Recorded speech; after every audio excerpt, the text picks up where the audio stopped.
Bapak Ibu guru sekalian yang hebat, saya SPDT Gampang Ale. Jadi saya di sini Bapak Ibu berdiri bukan karena pintar atau misalnya mengguru Bapak Ibu, cuman ya mau berbagi mengenai apa yang saya dapatkan di LPP beberapa hari ini. Oke, jadi Bapak Ibu guru hebat SMP 3 Bangale. Pada tema kita hari ini itu adalah optimalisasi perkembangan peserta didik dan bimbingan karakter dengan menggunakan tujuh jurus BK hebat.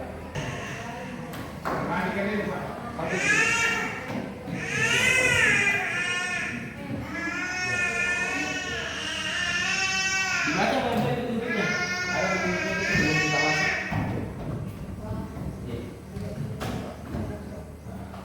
Di mana itu Pak? Jadi ya. Ya.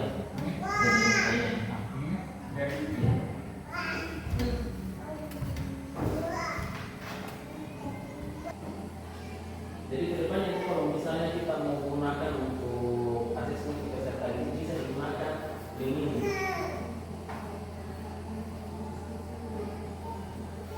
Mungkin kalau kayak belajarnya bisa dipakai linknya itu kan.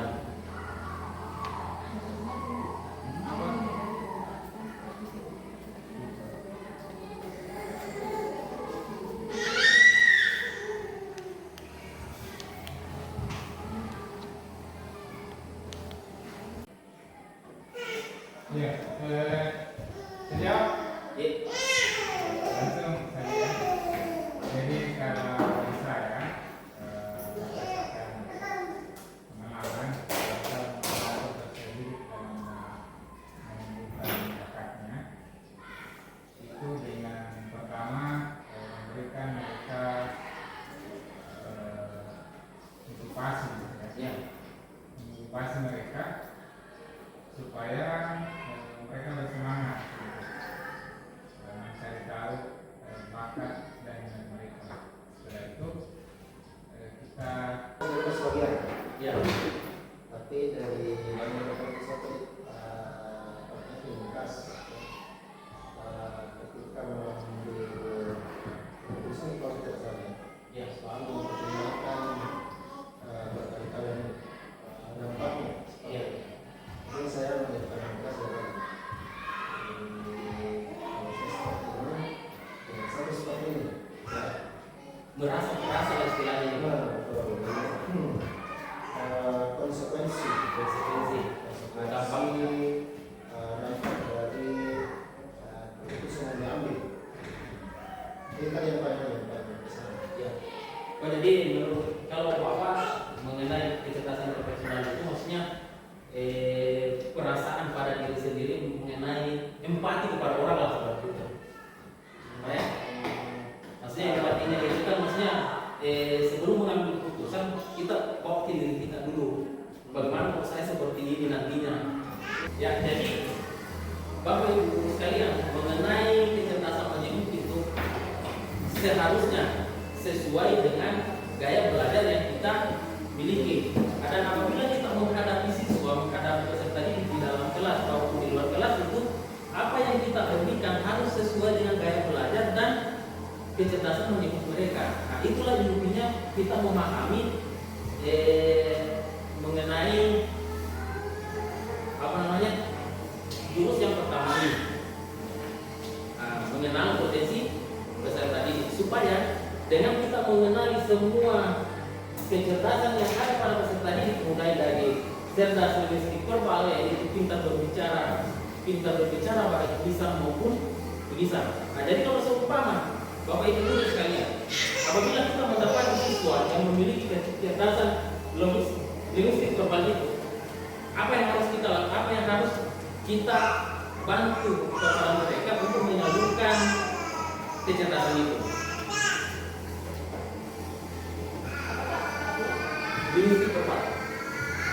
Istilahnya linguistik verbal itu dia pintar berbicara, pintar mengulang kata baik secara lisan maupun tulisan. Ya, komunikasi yang baik. Ini linguistik verbal hampir sama dengan interpersonal. Interpersonal itu ibaratnya itu kalau interpersonal kita bisa berbicara pintar memahami orang lain, perasaan orang lain. Kita bisa memahami perasaan orang lain. Kira-kira di sini tokoh mana yang sesuai dengan kecerdasan tersebut? Yang sama dengan itu. Gimana? Ini ada besar. Ya, linguistik itu berapa? Iya. Nah, kalau ini kan lebih dari nilai bahasa di bahasa. Iya Pak.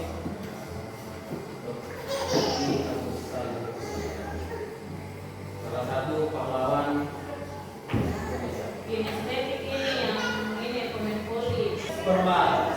Kalau saya bilang dia juga masuk di linguistik verbal. Kenapa? Karena dia bisa mengolah kata baik secara lisan maupun tulisan.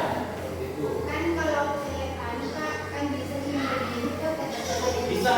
cuma kan ada yang menonjol, Ada yang lebih menonjol.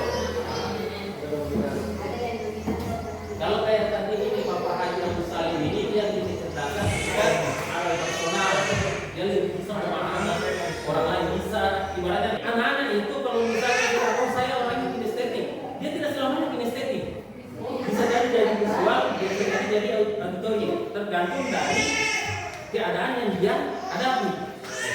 Nah, misalnya dia maksa ada moodnya kan, manusia itu ada moodnya sementara malas mendengar atau apa, otomatis kalau dia di visual awalnya otomatis berubah, bisa jadi kinestetik seperti itu. Nah, jadi sampai di sini ada pertanyaan mengenai kecerdasan majemuk. Kan benar sekali masalah.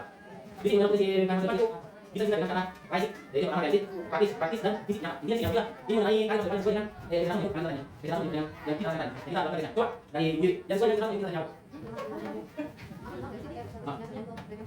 Itu dari sini praktis fisik semuanya apa? Jadi kita tanya. Ini mana yang ini? Ini tadi ini apa? Bagaimana cara kita membantunya?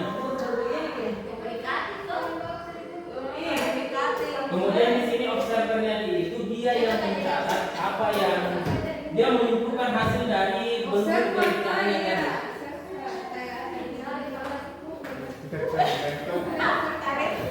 Jadi Pak Haji,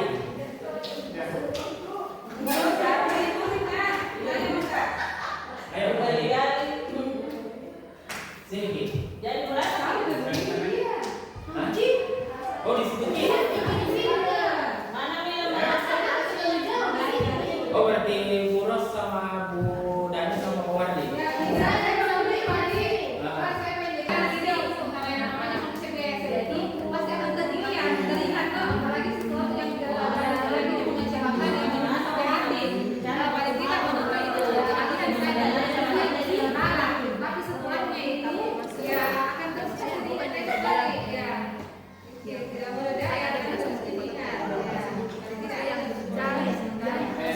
Ini saya wawancara ya. Sama anu kayak potensinya itu mengenal diri sendiri.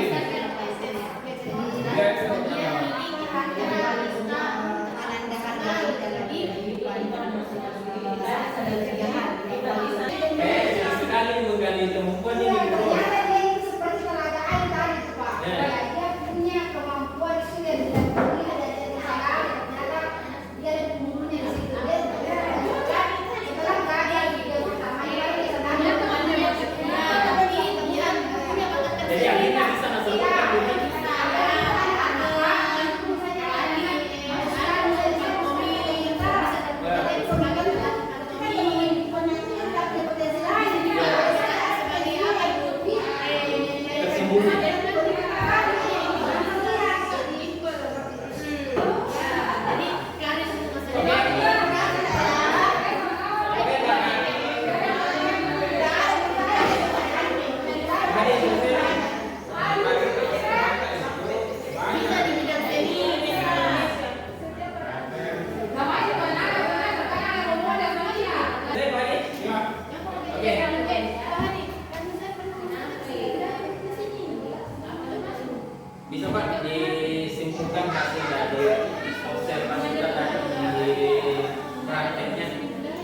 Ya, Bagaimana nih? Bagaimana bikin? ini tadi praktik bimbingan mengenai potensi diri ya. Potensi diri dari anak. Nah, tadi dari hasil pengamatan di prosesnya ini jadi guru ya yang mengenali potensi anaknya ya itu dari ya. Ini menarik sekali ya. Jadi mulai dari karakternya, nah karakternya itu terasa sekali, terasa sensitif. Ada yang menunjuk ini, ada beberapa misalnya juga desa-desa yang lainnya. Ya jangan, misalnya jangan sih langsung berfokus pada yang menonjol itu saja. Karena boleh saja yang menonjol itu dia jawab karena ada pengaruh eksternal, dia ada pengaruh eksternal. bagi dirinya sendiri.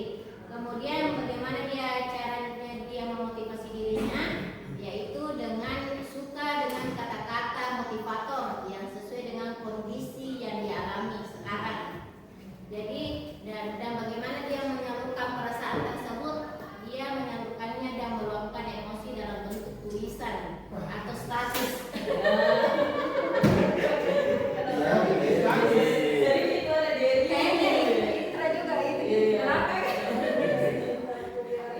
Kemudian tujuan hidupnya dia ketika dia menetapkan sebuah tujuan atau rencana, dia tidak gampang percaya dengan orang lain. Dia berpendirian terhadap pemikirannya, namun tetap mempertimbangkan apa solusi atau masukan dari orang lain. Namun ketika kondisi tersebut siswa tersebut merasa tidak cocok, maka dia tetap berpendirian pada pemikirannya. Artinya dia tidak gampang percaya.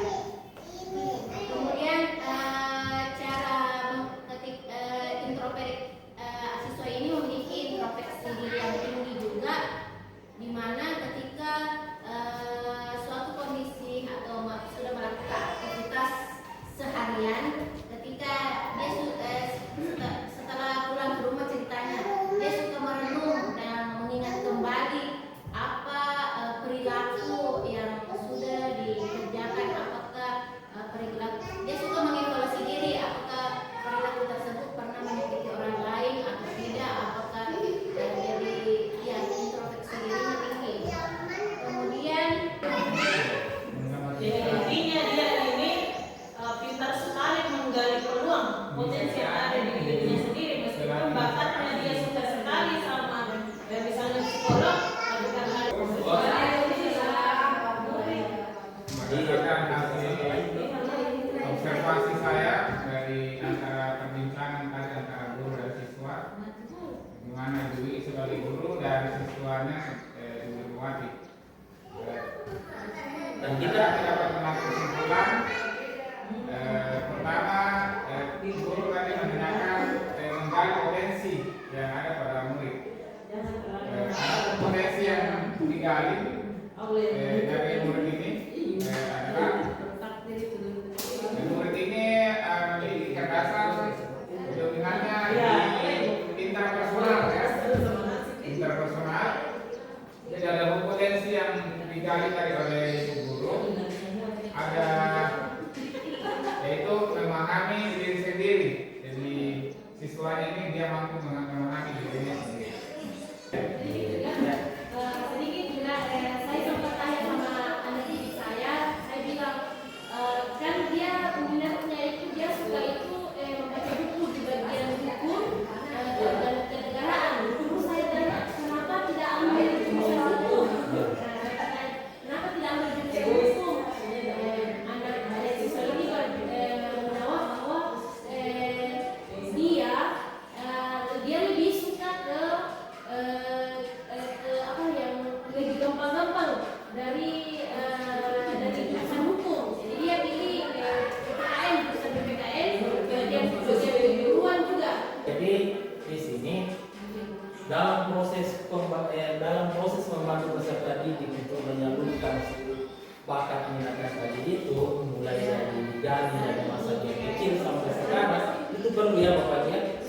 Itu perlu, karena kenapa? Itu bisa menjadi salah satu bahan buat kita untuk membantu anak itu.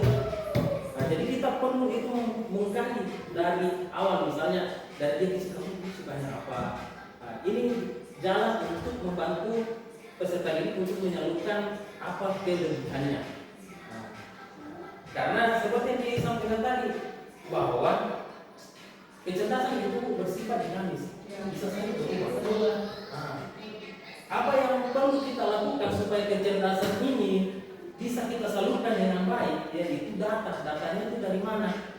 Nah, datanya mulai kita lakukan wawancara yang mulai dari dulu kamu sukanya, lakukan wawancara dari sejak kecil sampai dewasa itu dia suka apa biasanya, nah, dia senangnya apa. Nah, dari situ kita bisa membantu, kita bisa simpulkan bahwa ternyata kamu lebih suka seperti ini, berarti cocoknya seperti ini misalnya gitu. Nah, yang harus kita pahami nantinya pada saat kita di lapangan ini membantu peserta ini, boleh melupakan faktor internal dari dalam diri peserta didik. Nah, kemudian disampaikan lanjut sama Ibu Linda bahwa faktor eksternal juga sangat dibutuhkan, dari luar juga sangat dibutuhkan. Nah, kalau dari kelompok yang satunya lagi tadi dari Pak Haji sama Bu Wiwi itu menyampaikan, tidak itu juga memang betul kita harus bisa menggali